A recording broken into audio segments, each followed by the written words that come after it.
നമസ്കാരം. ലോക രാഷ്ട്രീയത്തിന്റെ ഗതി തന്നെ മാറ്റിമറിച്ച ഒരു നിർണായക നിമിഷത്തിലാണ് നമ്മളിപ്പോൾ ഉള്ളത്.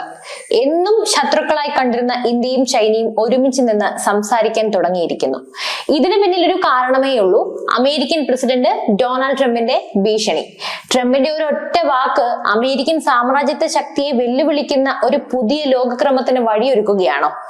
ഇന്ത്യ, ചൈന, റഷ്യ എന്നീ വമ്പൻ ശക്തികൾ ഒരുമിച്ച് നിന്നുകൊണ്ട് അമേരിക്കയെയും അവരുടെ സഖ്യകക്ഷികളെയും എങ്ങനെയാണ് നേരിടാൻ പോകുന്നത്? ഇതിൽ ബ്രിക്സ് എന്ന സഖ്യത്തിന്റെ പങ്ക് എന്താണ്? ഈ ചോദ്യങ്ങൾക്കുള്ള ഉത്തരം തേടിയാണ് നമ്മൾ ഇന്ന് ഈ വീഡിയോ ചെയ്യുന്നത്. വിശദമായി തന്നെ എല്ലാം കൊടുത്തിട്ടുണ്ട്, എല്ലാം ശ്രദ്ധിച്ച് മനസ്സിലാക്കുക. നേരെ വീഡിയോയിലേക്ക് പോകാം. ഈ കഥയുടെ തുടക്കം എന്ന് പറയുന്നത് ട്രംപിന്റെ ശക്തമായ വാക്കുകളിൽ നിന്നാണ്. റഷ്യയിൽ നിന്ന് എണ്ണ വാങ്ങിയാൽ ഇന്ത്യക്ക് കടുത്ത സാമ്പത്തിക ഉപരോധം ഏർപ്പെടുത്തും. വെറും 24 മണിക്കൂറിനുള്ളിൽ ഇന്ത്യയിൽ നിന്നുള്ള ഉൽപ്പന്നങ്ങൾക്ക് മേലുള്ള തീരുവ, അതായത് താരിഫ് ഗണ്യമായി വർദ്ധിപ്പിക്കുകയും ചെയ്തു, 25%. ഇതായിരുന്നു അദ്ദേഹത്തിന്റെ ഭീഷണി. ഇന്ത്യ ഒരു നിർജീവ സമ്പദ് വ്യവസ്ഥ എന്ന് വിശേഷിപ്പിക്കാനും അദ്ദേഹം മടിച്ചില്ല. ഇന്ത്യയുമായുള്ള വ്യാപാര കമ്മിയിലും റഷ്യയുമായുള്ള സൈനിക ഊർജ്ജ സഹകരണത്തിലും ട്രംപ് കടുത്ത അതൃപ്തി രേഖപ്പെടുത്തി. പാകിസ്ഥാൻ, ബംഗ്ലാദേശ് പോലുള്ള രാജ്യങ്ങൾക്ക് മേൽ ചുമത്തിയതിനേക്കാൾ ഉയർന്ന തീരുവ ഇന്ത്യക്ക് മേൽ ചുമത്തുമെന്ന് പ്രഖ്യാപിച്ചതോടെ ഇത് വെറും ഒരു വ്യാപാര തർക്കമല്ല, മറിച്ച് ഒരു നയതന്ത്രപരമായ ആക്രമണമാണെന്ന് വ്യക്തമായിരുന്നു. ട്രംപിന്റെ അമേരിക്ക ഫസ്റ്റ് എന്ന നയം ഇന്ത്യയെ സമ്മർദ്ദത്തിലാക്കാനുള്ള ഒരു ശ്രമമായിരുന്നു. പക്ഷേ അദ്ദേഹത്തിന് ഒരു കാര്യം പിഴച്ചുപോയി. അതായത് ഇന്ത്യയെ ഭീഷണിപ്പെടുത്തി കീഴ്പ്പെടുത്താമെന്ന് അദ്ദേഹം കരുതി. എന്നാൽ സംഭവിച്ചത് മറ്റൊന്നാണ്. എന്താണ് ആ സംഭവിച്ച കാര്യം? നമുക്ക് നോക്കാം. ട്രംപിന്റെ ഭീഷണിക്ക് മുന്നിൽ പതറാനോ വഴങ്ങാനോ ഇന്ത്യ തയ്യാറായിരുന്നില്ല. ഇന്ത്യയുടെ മറുപടി വളരെ ശക്തവും വ്യക്തവുമായിരുന്നു. വിദേശകാര്യ മന്ത്രാലയം പുറത്തിറക്കിയ പ്രസ്താവനയിൽ അമേരിക്കയുടെ ഈ നീക്കം ന്യായീകരിക്കാനാവാത്തതും യുക്തിരഹിതവുമാണ് എന്ന് തുറന്നടിച്ചു. രാജ്യത്തിന്റെ സാമ്പത്തിക സുരക്ഷയും ദേശീയ താൽപര്യങ്ങളും സംരക്ഷിക്കാൻ ആവശ്യമായ എല്ലാ നടപടികളും സ്വീകരിക്കുമെന്നും ഇന്ത്യ വ്യക്തമാക്കി. ഇതിനൊപ്പം ഇന്ത്യ ഒരു തന്ത്രപരമായ നീക്കവും നടത്തി.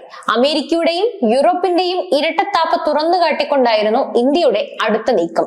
ഉക്രൈൻ സംഘർഷം തുടങ്ങിയ ശേഷം യൂറോപ്പിലേക്കുള്ള എണ്ണ വിതരണം തടസ്സപ്പെട്ടപ്പോഴാണ് ഇന്ത്യ റഷ്യയിൽ നിന്നും കൂടുതൽ എണ്ണ വാങ്ങാൻ തുടങ്ങിയതെന്നും അന്ന് ആഗോള ഊർജ്ജ വിപണിക്ക് സ്ഥിരത നൽകാൻ അമേരിക്ക തന്നെ ഇന്ത്യയുടെ ഈ നീക്കത്തെ പ്രോത്സാഹിപ്പിച്ചിരുന്നുവെന്നും ഇന്ത്യ ഓർമ്മിപ്പിച്ചു. യൂറോപ്യൻ യൂണിയൻ 2024 മാത്രം റഷ്യയുമായി 67.5 ബില്യൺ യൂറോയുടെ വ്യാപാരം നടത്തിയെന്നും അമേരിക്ക ഇപ്പോഴും റഷ്യയിൽ നിന്ന് ആണവ ഇന്ധനവും മറ്റ് പല ഉൽപ്പന്നങ്ങളും വാങ്ങുന്നുണ്ടെന്നും ഇന്ത്യ കണക്കുകൾ നിരത്തി സമർത്ഥിച്ചു. ചുരുക്കി പറഞ്ഞാൽ, നിങ്ങൾക്കിത് ചെയ്യാമെങ്കിൽ ഞങ്ങളുടെ ദേശീയ താല്പര്യം അനുസരിച്ച് ഞങ്ങൾക്കും തീരുമാനങ്ങൾ എടുക്കാം എന്നതായിരുന്നു ഇന്ത്യയുടെ സന്ദേശം. ഇവിടെയാണ് കഥയിലെ ഏറ്റവും വലിയ ട്വിസ്റ്റ് സംഭവിക്കുന്നത്. ഇന്ത്യയുടെ ധീരമായ നിലപാടിന് അപ്രതീക്ഷിതമായ ഒരു കോണിൽ നിന്നും പിന്തുണ ലഭിക്കുന്നു. അത് മറ്റാരിൽ നിന്നുമല്ല, ഇന്ത്യയുടെ എക്കാലത്തെയും വലിയ എതിരാളികളിലൊന്നായ അയൽവാസിയായ ചൈനയിൽ നിന്ന്. അമേരിക്കയുടെ സമ്മർദ്ദ തന്ത്രത്തിനെതിരെ ഇന്ത്യ സ്വീകരിച്ച അതേ നിലപാട് ചൈനയും ആവർത്തിച്ചു. നിർബന്ധവും സമ്മർദ്ദവും കൊണ്ട് ഒന്നും നേടാനാകില്ല എന്ന് ചൈനയുടെ വിദേശകാര്യ മന്ത്രാലയം വ്യക്തമാക്കി. ഐക്യരാഷ്ട്രസഭയിലെ ചൈനയുടെ ഡെപ്യൂട്ടി പ്രതിനിധി ഗെങ് ഷുവാങ് ഒരു പടി കൂടി കടന്നു പറഞ്ഞു: അമേരിക്കയ്ക്ക് റഷ്യയുമായി വ്യാപാരം തുടരാം, എന്നാൽ മറ്റുള്ളവർക്ക് പാടില്ല. ഇത് മറ്റുള്ളവരെ വിളക്ക് കത്തിക്കുന്നതിൽ നിന്നും വിലക്കുകയും എന്നാൽ സ്വയം തീ കൊളുത്താൻ അനുവദിക്കുകയും ചെയ്യുന്നത് പോലെയല്ലേ? ഈ ചോദ്യം അന്താരാഷ്ട്ര വേദിയിൽ അമേരിക്കയുടെ കപടതയെ ചോദ്യം ചെയ്യുന്നതായിരുന്നു. ചൈനീസ് സർക്കാർ നിയന്ത്രിത മാധ്യമമായ ഗ്ലോബൽ ടൈംസ് ഇന്ത്യയുടെ സ്വതന്ത്ര വിദേശ നയത്തെ പ്രകീർത്തിച്ചുകൊണ്ട് ലേഖനങ്ങൾ പ്രസിദ്ധീകരിക്കുകയും ചെയ്തു. അമേരിക്കയുടെ ഈ സാമ്രാജ്യത്വ നയം കാരണം ശത്രുക്കളായിരുന്ന ഇന്ത്യയും ചൈനയും ഒരുമിച്ച് നിൽക്കേണ്ട ഒരവസ്ഥയിലേക്ക് എത്തിച്ചേരുകയും ചെയ്തു. എന്തായാലും ഒന്ന് ചീഞ്ഞാൽ മറ്റൊന്നിന് വളമാകുമെന്ന് പറഞ്ഞ പോലെയായി ഇത്. 2020 ഗാൽവാൻ സംഘർഷത്തിന് ശേഷം പൂർണ്ണമായും തകർന്ന ബന്ധം ഇപ്പോൾ പതുക്കെയാണെങ്കിലും സാധാരണ നിലയിലേക്ക് വരികയാണ്. അതിർത്തിയിലെ പല പ്രധാന പോയിന്റുകളിലും പെട്രോളിംഗ് നടത്താനായി ഇന്ത്യൻ സൈന്യത്തിന് വീണ്ടും സാധിച്ചു. 5 വർഷത്തെ ഇടവേളയ്ക്ക് ശേഷം പുണ്യയാത്രയായ കൈലാസ് മാനസ സരോവർ യാത്ര ഇന്ത്യക്കാർക്കായി ചൈന വീണ്ടും തുറന്നുകൊടുത്തു. ചൈനീസ് പൗരന്മാർക്ക് ഇന്ത്യ ടൂറിസ്റ്റ് വിസകൾ നൽകി തുടങ്ങിയതും ഇരു രാജ്യങ്ങളിലെയും നഗരങ്ങൾക്കിടയിൽ നേരിട്ടുള്ള വിമാന സർവീസുകൾ പുനരാരംഭിക്കാനുള്ള ചർച്ചകൾ നടക്കുന്നതും ഈ മാറ്റങ്ങളുടെ സൂചനകളാണ്. ഈ മാറ്റങ്ങളുടെ എല്ലാം പശ്ചാത്തലത്തിലാണ് പ്രധാനമന്ത്രി നരേന്ദ്രമോദിയുടെ ചൈന സന്ദർശനത്തിന് ഇത്രയേറെ പ്രാധാന്യം ലഭിക്കുന്നത്. ഗാൽവാൻ സംഘർഷത്തിന് ശേഷം ഇതാദ്യമായിട്ടാണ് ഒരു ഇന്ത്യൻ പ്രധാനമന്ത്രി ചൈനയിലേക്ക് എത്തുന്നത്. ഷാങ്ഹായ് കോഓപ്പറേഷൻ ഓർഗനൈസേഷൻ അഥവാ SCO ഉച്ചകോടിയിൽ പങ്കെടുക്കാനാണ് ഈ യാത്ര. ഇവിടെ വെച്ച് പ്രധാനമന്ത്രി മോദി ചൈനീസ് പ്രസിഡന്റ് ഷീ ജിൻപിങ്ങുമായും റഷ്യൻ പ്രസിഡന്റ് വ്ളാഡിമിർ പുടിനുമായും ഉഭയകക്ഷി ചർച്ചകൾ നടത്തും. ട്രംപിന്റെ ഭീഷണി നിലനിൽക്കുന്ന ഈ ഒരു സാഹചര്യത്തിൽ ഈ മൂന്ന് നേതാക്കളും തമ്മിലുള്ള ചർച്ചകൾക്ക് ലോകം മുഴുവൻ കാതോർക്കുകയാണ്. വ്യാപാരവും ഭീകരവാദവും പ്രാദേശിക സുരക്ഷയും ചർച്ചയാകുമ്പോൾ അമേരിക്കയുടെ സമ്മർദ്ദത്തെ എങ്ങനെ ഒരുമിച്ച് നേരിടാമെന്നതും ഒരു പ്രധാനപ്പെട്ട അജണ്ട ആയിരിക്കുമെന്നത് ഉറപ്പാണ്. അതിൽ സംശയമേ വേണ്ട. അപ്പോൾ ഇനി അടുത്തതായി നമ്മൾ ചിന്തിക്കേണ്ട ഒരു കാര്യം, ഇവിടെ അമേരിക്കയുടെ പേടി എന്താണ്? അതായത് ബ്രിക്സ് എന്ന സഖ്യമാണ്. അതെ, ഇവിടെയാണ് ബ്രിക്സ് എന്ന സഖ്യത്തിന്റെ പ്രസക്തി വർദ്ധിക്കുന്നത്. ട്രംപിനെ പോലെയുള്ളവർക്ക് എന്നും ബ്രിക്സ് ഒരു തമാശ മാത്രമായിരുന്നു വർഷങ്ങൾക്ക് മുമ്പ്. എന്നാൽ ഇന്ത്യയും ചൈനയും ഒരിക്കലും ഒരുമിച്ച് വരില്ല, റഷ്യയുമായി ആർക്കും സഹകരിക്കാൻ കഴിയില്ല എന്നൊക്കെയായിരുന്നു ഇവരുടെ ധാരണ. എന്നാൽ മോദിയുടെ നയതന്ത്ര നീക്കങ്ങൾ ഈ ചിന്തയെ മാറ്റിമറിച്ചു. അമേരിക്കയുടെ ശക്തി മൂന്ന് കാര്യങ്ങളിലാണ്. ഒന്നാമത്തേത് അധിഷ്ഠിതമായിരിക്കുന്നത് എണ്ണ, 2 ഡോളർ, 3 സ്വിഫ്റ്റ് പേയ്മെന്റ് സംവിധാനമാണിത്. ഇത് മൂന്നും ഉപയോഗിച്ചാണ് അവർ ലോകത്തെ നിയന്ത്രിക്കുന്നത്.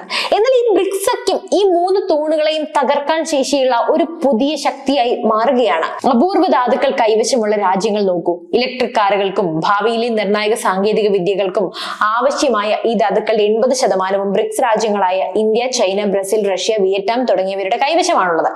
ഈ രാജ്യങ്ങൾ ഒരുമിച്ച് നിന്നാൽ എന്താ സംഭവിക്കുക? സാങ്കേതിക വിദ്യയുടെ ലോകത്ത് അമേരിക്കയെ വെല്ലുവിളിക്കാൻ അവർക്ക് തീർച്ചയായും സാധിക്കും. 23-ലധികം രാജ്യങ്ങൾ ഇപ്പോൾ ബ്രിക്സുമായി സഹകരിക്കാനായി തയ്യാറെടുക്കുകയാണ്. അതിന്റെ കാരണം ഇതൊക്കെയാണ്. നമ്മളപ്പോ ഇതൊക്കെ മനസ്സിലാക്കി വെക്കണം. പിന്നെ മറ്റൊന്ന് ഡോളർ വീഴുന്നതിനെ കുറിച്ചാണ്. ഇന്ത്യൻ യുപിഐയുടെ വിജയം ഡോളറിന്റെ ശക്തിക്ക് ലഭിച്ച ആദ്യത്തെ പ്രഹരമാണ്. ലോകത്തെ ഏറ്റവും വലിയ പേയ്മെന്റ് ഭീമന്മാരായ വിസയെയും മാസ്റ്റർ കാർഡിനെയും നമ്മൾ ദിവസ ഇടപാടുകളിൽ പിന്നിലാക്കി. പേയ്മെന്റ് സെറ്റിൽമെന്റ് ഡോളറിൽ നിന്നും മാറ്റുകയും സ്വിഫ്റ്റിന് ബദൽ സംവിധാനം ഉണ്ടാക്കുകയും ചെയ്തു. റഷ്യൻ എണ്ണയുടെ വിപണനം ഇന്ത്യ ഏറ്റെടുക്കുകയും ചെയ്താൽ എന്ത് സംഭവിക്കുമെന്ന് അറിയാമോ? ഡോളറിന്റെ ഡിമാൻഡ് കുത്തനെ അങ്ങോട്ട് ഇടിയും. ഡോളർ കരുതൽ ധനമായി സൂക്ഷിച്ചിരിക്കുന്ന രാജ്യങ്ങൾ അത് ഒഴിവാക്കി സ്വർണത്തിലേക്ക് തിരിയും. അവർ ഡോളർ ഡംപ് ചെയ്യുമ്പോൾ സ്വാഭാവികമായും ഡോളർ ഡിമാൻഡ് ഇടിയും. ഇത് അമേരിക്കയിൽ പണപ്പെരുപ്പം കൂട്ടും. അമേരിക്കക്കാരന്റെ വാങ്ങൽ ശേഷി കുറയും. അങ്ങനെ ആ സമയം അമേരിക്ക ഏറ്റവും പേടിക്കുന്ന കാര്യത്തിന്റെ യഥാർത്ഥ രൂപം പുറത്തു വരും. 37 ട്രില്യൺ ഡോളറിന്റെ കടമുള്ള ഒരു രാജ്യമാണ് അമേരിക്ക. ഡോളർ ദുർബലമായാൽ ഈ കടം കൈകാര്യം ചെയ്യാൻ അവരെ കൊണ്ട് സാധിക്കില്ല. അതൊക്കെ തന്നെയാണ് ട്രംപിന്റെ ഈ ഭീഷണിക്ക് മുന്നിൽ. അപ്പോൾ ഇനി വരുന്ന കാലം സൈനിക ബലം കൊണ്ടുള്ള യുദ്ധങ്ങളല്ല, മറിച്ച് ഡിജിറ്റൽ യുദ്ധം, വാണിജ്യ യുദ്ധം, കറൻസി യുദ്ധം എന്നിവയ്ക്കാണ് നടക്കുക. അമേരിക്കയുടെ സൈനിക സഖ്യമായ നാറ്റോ പഴയൊരു CD പ്ലെയർ പോലെയായിട്ട് അങ്ങോട്ട് മാറും. അതായത് സാധനമുണ്ട്, പക്ഷെ ഉപയോഗം കുറയും. കാശ് കൊടുക്കാതെ വന്നാൽ അമേരിക്കയുടെ സഖ്യകക്ഷികൾ അവരെ കൈവിടും. പാകിസ്ഥാനെ പോലെയുള്ള രാജ്യങ്ങൾ തിരിഞ്ഞു കടിക്കും. പിന്നെ ട്രംപിന്റെ ഭീഷണികൾ ലോകത്തിന് മുന്നിൽ ഇന്ത്യ എന്ന സാധ്യത തുറന്നു. മോദി എന്ന നേതാവിലുള്ള പ്രതീക്ഷ വളർത്തി. അമേരിക്കൻ ആധിപത്യമില്ലാത്ത ഒരു പുതിയ ലോകക്രമത്തിലേക്കുള്ള റീബൂട്ട് ബട്ടൺ ഇന്ത്യ അമർത്തുമോ? യൂറോപ്പ് വെറും ഒരു കാഴ്ചക്കാരനായി മാറും. ലോകമേ, ഏഷ്യയിലേക്ക് സ്വാഗതം എന്ന് എല്ലാവരും പറയും. അപ്പോൾ ഈ വീഡിയോ നിങ്ങൾക്ക് പുതിയ അറിവുകൾ നൽകിയെന്ന് വിശ്വസിക്കുന്നു. നിങ്ങളുടെ അഭിപ്രായങ്ങൾ തീർച്ചയായും താഴെ കമന്റ് ബോക്സിൽ രേഖപ്പെടുത്തുക. വീഡിയോ ഇഷ്ടമായെങ്കിൽ ലൈക്ക് ചെയ്യുക, ഷെയർ ചെയ്യുക. ലോക രാഷ്ട്രീയത്തിലെ ഇത്തരം നിർണായക മാറ്റങ്ങളെ കുറിച്ച് കൂടുതൽ അറിയാനായി നമ്മുടെ ചാനൽ സബ്സ്ക്രൈബ് ചെയ്യാൻ മറക്കരുത്. News desk IBN Malayalam.